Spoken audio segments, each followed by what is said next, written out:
보시도록 하겠습니다. 에베소서 5장 31절부터 33절 말씀입니다. 에베소서 5장 31절부터 33절 말씀. 제가 가진 성경은요, 신약 316쪽에 있습니다. 에베소서 5장 31절부터 33절 말씀 함께 보시도록 하겠습니다. 31절부터 33절 세 절 말씀이니까요, 함께 공독하도록 하겠습니다. 그러므로 사람이 부모를 떠나 그의 아내와 합하여 그 둘이 한 육체가 될지니 이 비밀이 그도다. 나는 그리스도와 교회에 대하여 말하노라. 그러나 너희도 각각 자기의 아내 사랑하기를 자신과 같이 하고 아내도 자기 남편을 존경하라. 아멘. 우리는 올해 초부터 복음이 무엇인지에 대해서 우리가 살펴보고 있습니다.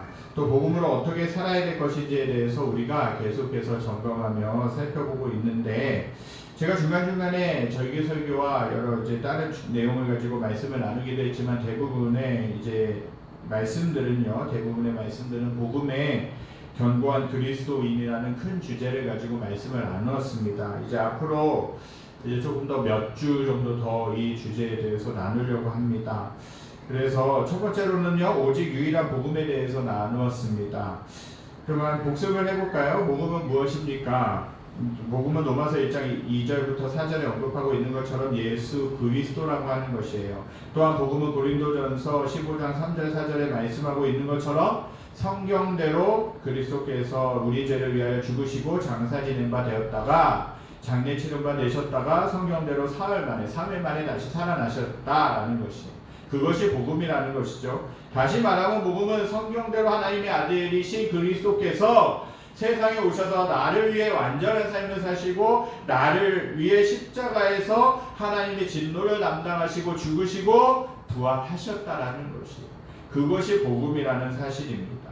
이 진리가 모든 믿는 자를 구원하는 능력이고 이 진리가 우리들을 살린다라는 것입니다.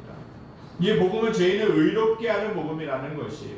죄인이었던 우리가 하나님의 예수 그리스도의 죽으심으로 말미암아 의롭게 되었다고 하는 복음이라는 사실입니다. 하나님은 어떻게 불의한 죄인을 의롭다고 선언하고 계십니까? 하나님이 죄인인 우리를 죄 없다 하실 수 있는 방법은 뭐냐? 예수 그리스도를 우리 대신 저주하셨다라는 것이에요. 갈라디아서 3장 13절에 그리스도께서 우리를 위하여 저주받은 바 되었다가 저주받은 바 되사 율법의 저주에서 우리를 속량하셨다라고 말씀하세요. 그리스도가 십자가에서 우리가 받아야 되는 그 저주를 누가 대신 받으셨어요? 예수 그리스도께서 십자가상에서 대신 저주를 받으셨다라는 것이에요. 이제 우리가 받아야 될 저주는 없다라는 것입니다. 우리가 받아야 될 심판은 남아있지 않다라는 것이에요. 그래서 하나님은 우리에게 뭐라 하시냐? 너는 죄가 없다라고 말씀하시는 것이에요. 우리는 그 복음을 붙들고 삶 속에서 살아가야 된다는 것입니다. 그렇게 할 때 우리는 신앙적으로 흔들리지 아니하고 주님을 바라보며 묵묵히 걸어갈 수 있는 줄 믿습니다. 우리가 유일한 복음을 붙들고 살아가야 되는데 복음에는 두 기둥이 있다는 것을 우리가 또한 나눴죠. 살펴봤습니다. 정말 책장에 두 개의 받침대처럼 그리스도인이 인생의 마지막 순간까지 꽉 붙들고 있어야 하는 기둥이 있는데, 그것은 뭐냐? 하나는 그리스도의 의라는 기둥이고 또 하나는 성령의 능력이라는 기둥이에요. 이 두 기둥을 붙들 때 우리는 견고하게 복음 안에서 그리스도인으로서 살아갈 수 있다는 것이에요. 하나님은 모든 그리스도인에게 영원한 그리스도의 의를 선물로 주셨습니다. 그러나 많은 그리스도인들이 견고하고 안전한 그리스도의 의를 살면서 가볍게 여기고 자신의 행위, 자신의 의를 의지해서 살아간다는 것이에요. 오직 하나님만이 의로우신 분이고 예수 그리스도만이 의로우신 분인데 그 의를 의지하는 것이 아니라 내 잘남, 내 의, 내가 했던 행위들을 의지하면서 살아간다는 것이죠. 우리가 어떻게 매일 그리스도의 의의 기둥을 의지하면서 살 수 있겠습니까? 먼저는 내 자신이 절망적인 죄인임을 항상 인식해야 된다는 것이에요. 둘째는 그리스도의 의가 우리에게 온전하고 충분하다는 것을 항상 인식해야 된다는 것입니다. 우리는 나는 죄인입니다라는 고백이 일생 동안 계속되겠지만 슬픈 소식만 있지 않다라는 것이에요. 우리에게는 복음이 있다라는 것입니다. 내가 얼마나 절망적인 죄인인지 깨닫게 될수록 하나님이 그리스도의 의로 말미암아 죄인인 나를 자녀로 삼으시고 사랑하신다라는 것이에요. 그 사실은 변하지 않는다라는 것이에요. 그러한 복음이 우리를 기쁘게 할 수 있다라는 것이죠. 성도가 날마다 의지해야 하는 두 번째 기둥이 뭐냐? 성령의 능력이라는 것이죠. 하나님은 그리스도인들이 세상을 혼자 살도록 내버려 두시지 않았다라는 것이죠. 예수님은 요한복음 14장 16절에 이렇게 말씀하고 계세요. 내가 아버지께 구하겠으니 그가 또 다른 보혜사를 너희에게 주사 영원토록 너희와 함께 있게 하리니 라고 말씀하셨다라는 것이죠. 그리고 요한복음 14장 18절에서는 내가 너희를 고아와 같이 버려두지 아니하고 너희에게로 오리라 라고 하나님은 약속해 주셨다라는 것이죠. 예수님이 십자가에서 죽으시고 부활하신 후에 하나님은 약속대로 그리스도인들에게 인생의 최고의 동반자 성령님을 보내주셨다는 것이에요. 그래서 우리가 이 세상을 살고 있는 것은 우리들의 혼자의 힘으로 살아갈 수 있는 것이 아니라 성령이 저와 여러분들과 함께 하심으로 말미암아 살아갈 수 있다는 것이에요. 그 성령님의 임무는 그리스도인의 삶에 평생 동행하시고 양육하시고 하나님 앞에 설 때까지 항상 신실하게 선한 길로 인도해 가신다는 것이에요. 그 성령님이 역사하시기 때문에 저와 여러분들이 이 자리 가운데서 예배드리고 정말 어디서든지 주님을 찾고 어디서든지 주님을 찬양하고 어디서든지 기도하게 된다는 것이에요. 그리스도인들은요 자신의 힘과 노력만으로 혼자 싸우는 고아가 아니라는 것이에요. 만일 성도가 혼자서 살아간다면 그 누구도 세상과 사탄과 자아를 이길 수가 없다라는 것이에요. 그리스도인들의 역할은 뭐냐? 믿음으로 우리 안에 동행하시는 성령의 능력을 의지하는 것입니다. 그렇게 저와 여러분들이 살아가실 수 있게 되길 간절히 소망합니다. 자, 우리가 복음으로 세 가지 적을 이기라라는 주제로 말씀을 나누었죠. 살펴봤습니다. 우리 인생의 좋은 날과 나쁜 날의 반복 속에서 성도들의 삶 가운데서 좌절과 고통을 주는 많은 공격들이 있다라는 것이에요. 이 공격들은 성도의 삶에서 기쁨이 사라지게 하고 구원의 감격을 잃어버리게 했다라는 것입니다. 그리스도인의 삶에서 찾아오는 대표적인 세 가지 적은 뭐냐? 율법주의와 죄책감과 주관주의, 즉 자신의 느낌과 감정을 의지하게 만드는 사실이라는 것이에요. 이 세 가지 공격은요 성도의 삶에 날마다 찾아오는 불청객이라는 것입니다. 성도가 살아가는 과정, 결혼과 직장과 교회 생활의 세 가지 울청객, 이 세 가지 적은요 우리의 말과 행동, 생각에 침투하여서 끈질기게 공격한다라는 것입니다. 그리스도인이 일상의 삶에 찾아오는 이 적의 정체성을 바로 알고 복음의 능력으로 이길 수 있다면 우리는 기쁨의 열매를 맺을 수 있을 줄 믿습니다. 복음으로 살아가는 성도에게 첫 번째 적이 뭡니까? 율법주의라고 말씀드렸죠. 율법주의가 뭡니까? 율법주의는 율법을 지켜야, 하나님의 말씀을 잘 지켜야 하나님께 받아들여진다라고, 하나님께 용납되어진다라고 인정하는 것이에요. 율법주의는 나의 행위와 순종으로 하나님께 인정을 받고 복을 받는다라고 그렇게 주장하는 것이죠. 율법주의는요 자기가 행한 선한 일, 자기의 의에 집중하고 예수님이 행하신 의, 예수님이 십자가에서 죽으시고 3일 만에 부활하심을 말미암아 우리들을 의롭게 하셨다는 그 의를 의지하지 못하게 한다는 거예요. 오직 쉽게 이야기하면 나의 공적, 나의 의, 내가 했던 행함들을 의지하게 한다는 것이죠. 복음의 능력으로 살기 원하는 성도는 평생 복음의 의를 기억해야 된다는 것입니다. 우리가 살아가는 동안 아무리 좋은 신앙적 활동, 예를 들면 예배 출석, 성경 묵상, 헌금, 구제, 선한 봉사 등으로 모든 것을 쌓아 올린다 할지라도 그 어느 것도 우리의 구원에 보탬이 되지 않는다라는 것이에요. 오직 구원은요 뭘로 받을 수 있느냐? 예수 그리스도를 믿음으로 말미암아 받을 수 있다는 것입니다. 나의 의로 내가 선한 삶을 살았다는 것, 그것 때문에 우리의 구원이 좌지우지되는 것이 아니라 오직 예수 그리스도를 의지할 때에만 우리는 구원받을 수 있다는 것입니다. 그렇기 때문에 나의 의를 의지하는 것들 내려놔야 된다는 것입니다. 성도는 그리스도가 이루신 십자가의 복음과 그분의 의의 옷을 자랑하는 삶을 살아가야 된다는 것이에요. 그러나 성도의 삶에 날마다 율법주의의 공격이 있음을 기억해야 된다는 것이에요. 자기가 쌓아올린 행위와 누더기 의를 자랑하고 싶은 율법주의의 유혹을 조심해야 된다는 것이죠. 그리스도의 의를 의지하면서도 자신의 공로를 쌓아 올리려고 하는 것은 십자가 복음에 대한 모욕적인 것임을 항상 우리는 생각하고 알아야 된다는 것이에요. 성도에게 날마다 찾아오는 두 번째 적이 뭐냐? 죄책감이라고 살펴보았습니다. 죄책감은 자기의 죄에 대해서 끈질기게 초점을 맞추면서 예수님의 십자가를 보지 못하게 한다는 것이에요. 모든 성도는 크든지 작든지 이 죄책감을 일상의 삶에서 자주 경험한다는 것입니다. 그런데 분명하게 저와 여러분들이 아셔야 될 것은 뭐냐?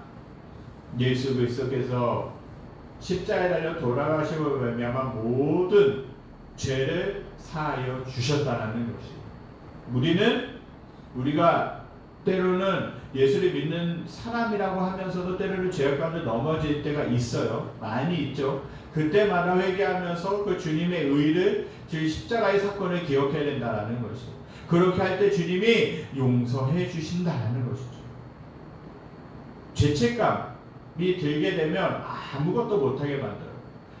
트라우마, 이 죄로 인하여서 넘어진 기억이 있는 사람들은요, 어떠한 상처가 있는 사람들은요, 어떠한 것에 대해서 시도하고 어떠한 것에 대해서 어떠한 똑같은 이제 그러한 사건들이 발생하게 됐을 때, 비슷한 사건들이 발생하게 됐을 때 그 상처가 나를 사로잡게 되는 것이에요. 그 죄책감이 나를 사로잡게 되는 것이죠. 이 죄책감을 떨쳐버리고 내려놓고 예수 그리스도의 십자가를 바라보시기를 바랍니다. 그럴 때 모든 상처, 모든 문제, 모든 죄책감은 다 치유받고 해결될 줄 믿습니다. 이 죄책감은요, 우리 양심에, 우리 마음에, 우리의 행위에 따라 우리를 고소한다라는 것입니다. 우리를 고소하는 자가 누굽니까? 우리를 고소하는 자가 사탄이라는 것이에요. 성경은 사탄을 요한계시록 12장 10절에 이렇게 말씀하고 있어요. 우리 형제들을 참수하는 자, 고소하는 자라고 말씀하고 있어요. 사탄은 성도를 무너뜨리기 위해서 고소라는 무기를 사용한다는 것이죠. 사탄의 고소가 사실이지만, 사탄이 우리를 고발하는 것, 우리의 죄책감을 가지고 계속 공격하는 것은 사실이지만, 성도는 복음의 능력으로 모든 죄책감에서 완전히 벗어날 수 있는 줄 믿습니다. 바울은 로마서 8장 1절에서 그리스도 예수 안에 있는 자에게는 결코 뭐가 없다고요? 정죄함이 없다라고 말씀하고 있습니다. 성도는 어떻게 죄책감을 복음으로 이길 수 있습니까? 첫 번째로는 먼저 자신의 죄를 주님 앞에 고백해야 된다는 것이에요. 우리 양심에 자신이 범한 죄를 근거로 너는 형편없는 죄인이다라는 고소와 죄책감이 밀려올 때 빨리 나의 죄를 고백해야 된다는 것이에요. 그럼에도 계속 죄책감이 떠나지 않는다면 이렇게 말해야 돼요. 그래, 맞다. 나를 죽어 마땅한 죄인이다. 하나님 앞에 범죄한 죄인이다. 너는 너의 고소대로 나는 형편없는 죄인이다. 내가 생각하는 것보다 나는 더 나쁜 악한 죄인이다라고 인정해야 된다는 것이에요. 그 인정으로 그치는 것이 아니라 두 번째는 뭐냐? 십자가를 의지해야 된다는 것이에요. 죄책감이 들어올 때 십자가를 의지하는 것이 중요해요. 이 죄책감의 소리가 들릴 때 십자가를 보아라. 예수님이 나 대신 형벌을 받고 돌아가셨다. 예수님이 내가 고소하는 죄값을 나 대신 지고 진노를 받으셨다라고 말씀하고 이 사실을 사탄에게 선포하는 것입니다. 십자가를 의지하는 것이요. 셋째로는요, 그리스도의 의를 의지해야 된다는 것이요. 십자가를 믿음으로 바라보지만 죄책감은 끈질기게 우리를 공격한다는 것이죠. 그때 우리는 예수님의 의의 옷을 입어야 된다는 것입니다. 돌아온 탕자를 기억하실 수 있게 되기를 바랍니다. 아버지는 냄새나는 탕자를 다 씻겨주시고 아들의 빛나는 옷을 입혀주셨어요. 그처럼 우리를 고소하는 사탄의 정죄감이 밀려올 때 아버지께서 예수님이 이루신 완전한 의의 옷을 우리에게 입혀주신 것을 믿음으로 의지하는 것이 중요하다는 것이에요. 이것은 마음으로 조작해서 거짓 평안을 가져오는 것이 아니에요. 자기 체면으로 정말 이렇게 했다라는 것을 믿는 것이 아닙니다. 이것은 그리스도께서 행하신 복음의 사실을 믿음으로 선언하고 선포하는 것이죠. 우리가 죄인이기에 매일 일상의 삶에 죄책감이 찾아오는 것은 사실입니다. 그러나 우리는 또 다른 복음의 사실, 예수 그리스도의 십자가와 의를 선포함으로 죄책감을 물리쳐야 된다는 것이에요. 성도에게 찾아오는 세 번째 적이 뭐냐고 말씀드렸습니까? 주관주의라고 그랬어요. 자기의 감정과 자기 느낌을 의지하면서 살아가는 것이. 이 주관주의는요, 날마다 우리를 공격하는 불청객입니다. 마틴 로이드 존스 목사님이 이렇게 말했어요. 여러분, 대부분의 삶이 불행한 것은 여러분이 자신에게 말하는 대신 자신의 말을 듣고 있기 때문이라는 것을 아십니까? 아침에 일어날 때마다 드는 생각은 여러분이 그런 생각을 해낸 것이 아니고 그 생각들이 여러분에게 말을 하고 있는 것입니다. 그는 누구입니까? 바로 당신 자신이 당신에게 말하고 있는 것입니다. 라고 그렇게 이야기하고 있어요. 복음을 중심으로 살기 원하는 성도라면 이 주관주의를 어떻게 이길 수 있느냐, 이것을 알아야 된다는 것이에요. 우리는 인생을 살아가면서 날마다 자신의 감정과 느낌, 생각의 소리를 들을 것입니다. 내 느낌, 내 감정, 내 생각이 계속해서 나의 자신에게 말을 걸어온다는 것이에요. 이때 우리는요, 그 소리에 귀를 기울이지 말고 하나님의 말씀을 자신에게 말해야 된다는 것이에요. 그리고 우리는 우리의 영혼의 복음을 선포해야 된다는 것입니다. 우리가 복음의 사람으로서 하나님의 은혜를 경험하려면 겸손하고 또 겸손해야 됩니다. 날마다 겸손으로 옷을 입어야 하나님이 기뻐하시는 열매를 맺을 수 있다는 것입니다. 겸손은 저절로 생기는 열매가 아니라는 것이죠. 겸손은 한두 번의 선한 일을 한다고 해서 쌓아 올릴 수 있는 공정이 아니라는 것입니다. 겸손은 일상의 삶에서 매일 교만을 죽이고 연습해야 된다는 것입니다. 여러분은 하나님의 은혜를 경험하고 싶으십니까? 그렇다면 날마다 겸손을 연습해야 된다는 것이죠. 성경에 말하는 겸손이 있습니다. 참된 겸손은요, 하나님의 거룩하심과 우리의 타락한 본성에 비추어 우리 자신을 정직하게 평가하는 것이다라는 것입니다. 우리 자신을 평가할 때요, 하나님의 거룩하심 그리고 우리의 타락한 본성이 있다라는 사실을 기억하고 그 안에서 우리들을 정직하게 평가하는 것이 중요하다는 것입니다. 매일의 삶 속에서 겸손의 삶을 훈련하기 위해서는요, 날마다 십자가를 묵상해야 된다라고 말씀드렸습니다. 또한 매일 아침에 하나님을 의지하고 감사로 시작해야 된다 그랬어요. 그리고 날마다 하나님과 교제를 나누며 살아가야 된다라고 말씀을 드렸습니다. 교제를 나누는 데 있어서 말씀과 기도라는 통로를 사용해서 그분과 교제를 나누어야 된다는 것이죠. 마지막으로 날마다 우리를 돌보시는 주님께 염려를 던지고 맡기고 하나님이 나를 돌보신다, 하나님이 나를 지키신다라는 그 믿음의 고백을 따라서 살아가야 된다는 것이죠. 지난 주일에는요, 일생 겸손을 훈련해야 됨을 말씀을 통해 배웠습니다. 하나님이 찾으시는 사람은요, 전심으로 하나님을 의지하는 겸손한 사람이에요. 하나님이 긍휼히 여기시고 하나님이 보살피는 사람들은요, 겸손하게 하나님의 존재를 인정하고 하나님이 나에게 필요합니다라고 인정하며 살아가는 사람이라는 것입니다. 겸손한 사람은요, 다른 사람의 도움이 필요함을 아는 사람이라고 말씀드렸습니다. 또한 겸손한 사람은요, 서로의 죄를 고백하고 용서한다는 것이죠. 겸손한 사람은요, 또 다른 겸손한 사람은 다른 사람을 섬기는 사람입니다. 그리고 겸손한 사람은요, 성령이 일하시는 증거를 찾아 격려하고요, 마지막으로는요, 겸손한 사람은 인생의 모든 상황에서 하나님의 주권적인 다스리심을 아는 것입니다. 이 진리를 하나하나 머릿속에, 마음속에 새겨놓으실 수 있게 되기를 바랍니다. 그리고 삶에서 훈련하면서 이 진리를 체득해 가실 수 있게 되길 간절히 소망합니다. 사실 한 번만 들어서는, 이 말씀에 대해서 한 번만 들어서는 잘 몰라요. 저도 준비해서 말씀을 나누지만 반복적으로 보고 반복적으로 생각하고 반복적으로 들어야 이 진리를 우리 마음 안에, 나의 마음 안에 새길 수 있다는 것이죠. 더 중요한 것은 뭐냐? 이 진리 위에 서서 살아가는 것은 성령의 도우심이 있어야 된다는 것이죠. 복음으로 살아간다는 것, 하나님의 의를 의지해서 살아간다는 것, 그것은 나의 힘으로 되는 것이 아닙니다. 율법주의와 주관주의와 여러 가지 죄책감을 이기며 살아가는 것, 나의 힘으로 되지 않는다는 것이에요. 그래서 누구를 의지해야 된다고요? 내 속에 계시는 성령님을 의지하면서 살아가야 된다는 것이에요.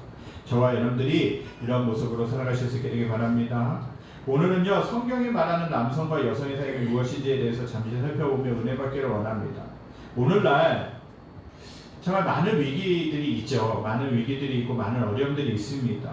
결혼과 가정은요 위기를 맞이하고 있습니다. 현대사회는요 결혼과 가정에 대해서 비성경적인 원리로 인하여서 심각한 고통을 경험하고 있다라는 사실입니다. 이혼율이 급증하고요 남자와 여자의 성 역할에 대한 혼란이 더욱더 심각해지고 있습니다. 우리는 결혼과 가정의 성경적 기초를 버리고 자아를 만족시키는 위기의 시대를 살고 있다라는 것이에요. 쉽게 결혼합니다. 결혼이 어렵긴 하지만 결혼 쉽게 어떤 사람들 보면 쉽게 결혼합니다. 근데 살다가 쉽게 헤어진다라는 것이에요. 이혼율이요 OECD 국가에서 1위라고 할 수 있는 것이에요. 정말 젊은 사람들의 이혼율도 급증하는 것이 어렵지만 정말 그것도 문제이고 위기이지만 또 다른 위기는 뭐냐? 황혼 이혼율이 많다라는 것이에요. 오랫동안 사시다가 어르신들이 오랫동안 사시다가 졸혼을 하고요. 또 이혼을 하게 된다는 것이죠. 성경은요 가정과 결혼에 대해서 침묵하고 있지 않습니다. 하나님은 남자와 여자를 창조하셨고 결혼을 만드셨어요. 하나님은 남자와 여자가 결혼이라는 그 제도 안에서 한 몸을 이루고 하나님의 영광을 위한 삶을 살아가라고 명령하셨어요. 남자와 여자는요 하나님이 주신 역할에 따라 순종하며 가정을 세우고 하나님의 나라를 세워간다는 것입니다. 그러나 안타까운 현실은 구원받은 성도가 결혼하는 것 그리고 가정을 이루며 사는 것이 세상 사람들과 별반 다르지 않다라는 것이에요. 많은 사람들은요 건강한 교회는 건강한 가정이 기초라고 말하고 있어요. 하나님의 나라의 기초도 가정에서 출발한다고 말합니다. 그러나 교회 현장에서 복음의 은혜를 경험하는 건강한 가정을 만나기가 요즘처럼 쉽지가 않다라는 것이에요. 하나님이 디자인하신 남성과 여성의 삶을 살아내는 모델을 보기가 쉽지가 않습니다. 정말 이 가정을 보니까 하나님이 기뻐하시는 가정인 것 같다. 하나님이 기뻐하시는 부부 생활인 것 같다. 부부의 삶인 것 같다라는 것을 본받을 만한 그 가정의 모델들이 없다라는 것이에요.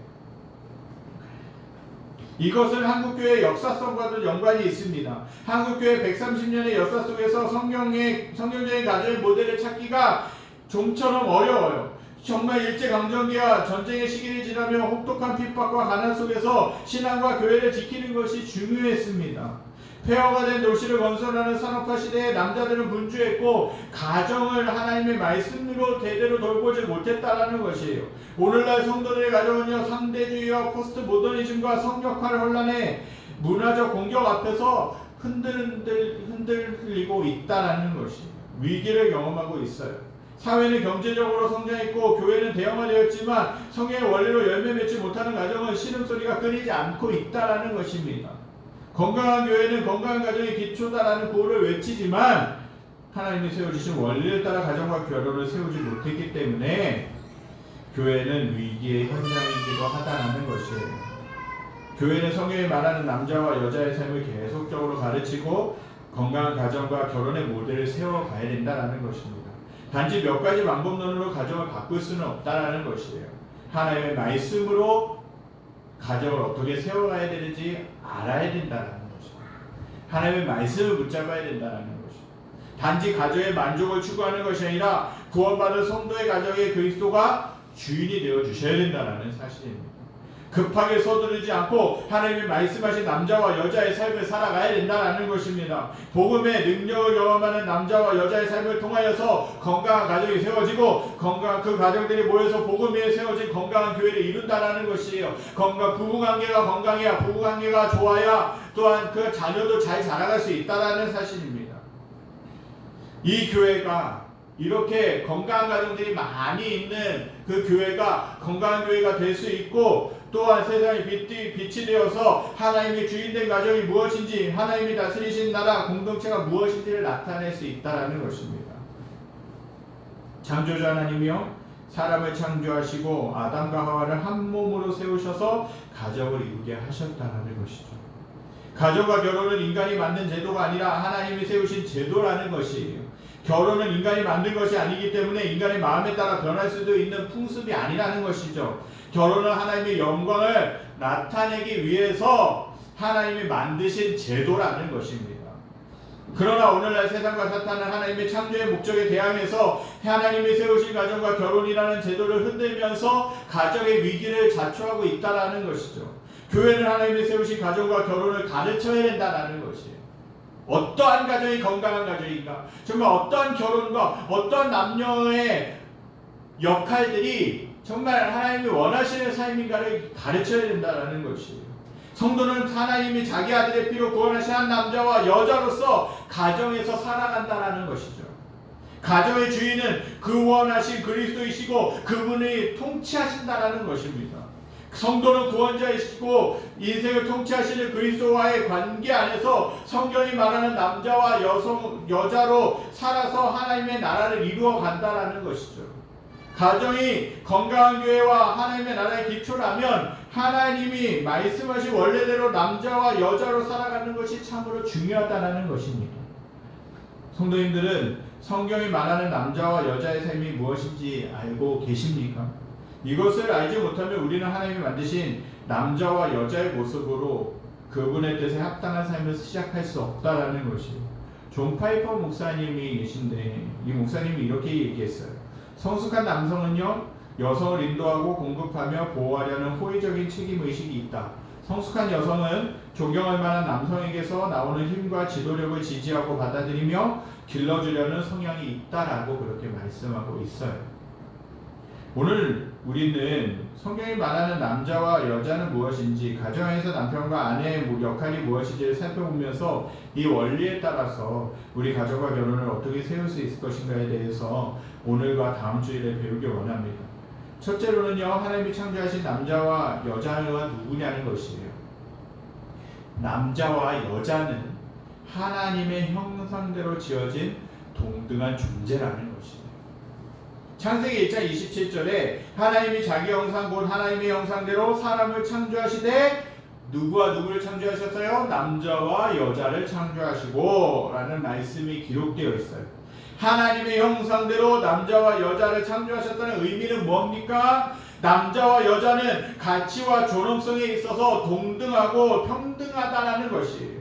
남자가 절대 우월하고 여자가 열등하지 않습니다. 남자도 하나님의 형상대로 지어졌고 여자도 하나님의 형상대로 지어졌기 때문에 모두 가치와 존엄성에 있어서는 동등하고 똑같이 존귀하다는 것이에요. 남자만 존귀하고 남자만 귀하다는 것이 아니라 여자도 똑같이 존귀하고 동등한 가치로 인정받아야 된다는 것이에요. 이것은 세상적인 남녀 평등을 이야기하는 것이 아니에요. 하나님이 하나님의 형상대로, 그분의 형상대로 남자와 여자를 만드셨기 때문에 정말 하나님은 똑같이 존귀하고 가치 있게 보신다는 것이죠. 남자와 여자는 하나님의 형상을 닮았습니다. 하나님은요, 성부 하나님, 성자 하나님, 성령 하나님 세 분이 이렇게 다스리고 계시는 것이에요. 이 세 분의 하나님은요, 각각 독립된 인격으로 완전하십니다. 성부 하나님은요, 우월하고 성자 하나님이 열등하지 않다는 것이에요. 성령 하나님이 성자보다 계급이 낮은 분이 아니라는 것입니다. 세 분 하나님은 모두 동등하고 완전한 하나님이십니다. 단지 역할만 다를 뿐인 것이죠. 그처럼 남자와 여자가 하나님의 형상을 닮았기 때문에 서로 동등하고 존귀하게 여김을 받아야 된다는 것이죠. 성경은 고대 문서입니다. 옛날에 쓰여져 있는 말씀이라는 것이죠.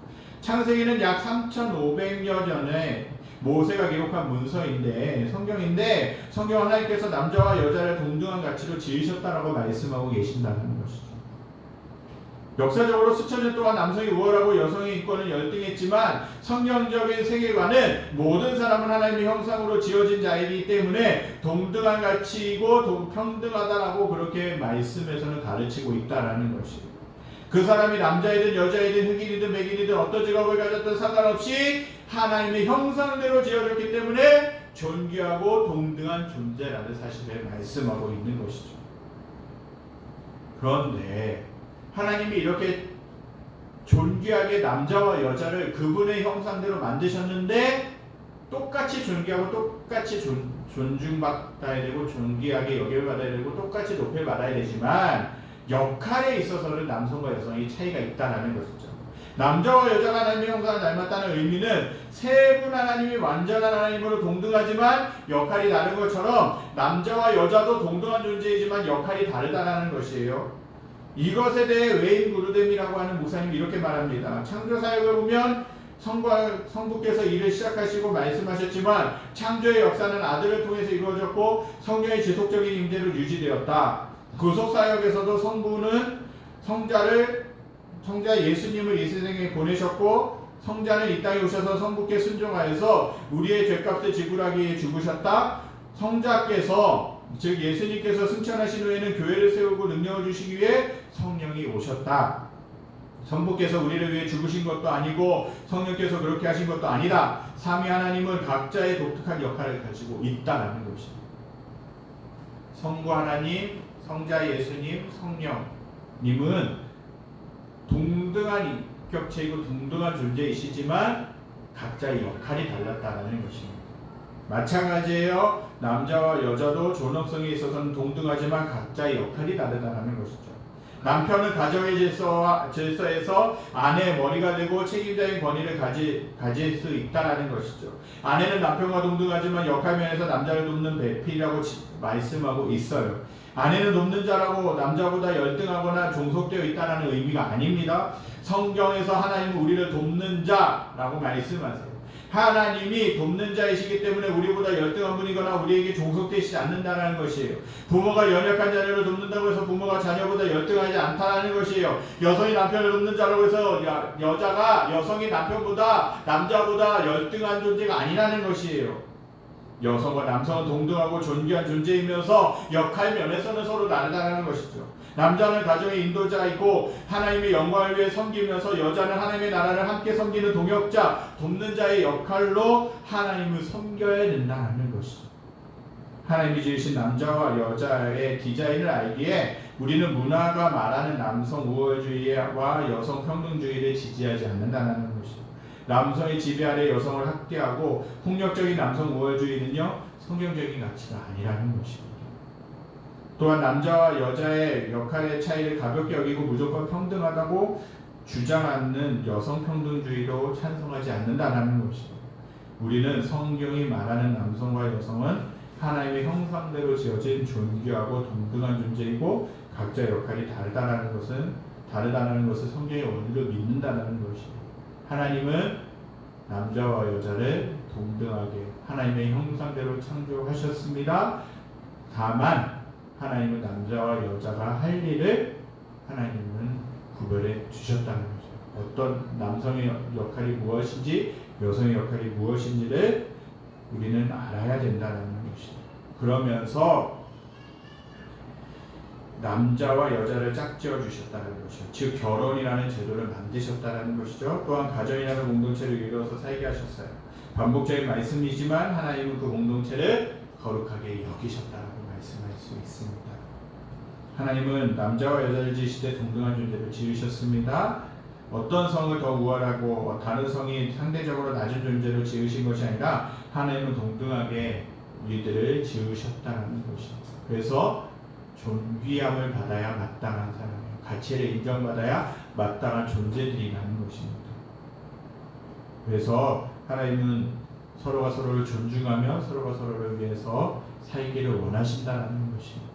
그리고 각자에게 하나님께서 각자에게 맡겨주신 그 역할을 잘 감당하면서 살기를 원하신다는 것이에요. 그렇다면 구체적으로 다음 주일에는 남성과 여성의 역할이 무엇인지에 대해서 우리가 살펴보면서 남성과 여성의 역할을 분명하게 알고 그 성경 안에서 분명하게 알고 남성과 여성으로서 살기로 결단하는 시간들이 될 수 있기를 간절히 소망합니다. 우리 이 시간 말씀을 기억하면서 우리가 또 찬양드리기 원합니다. 형제의 모습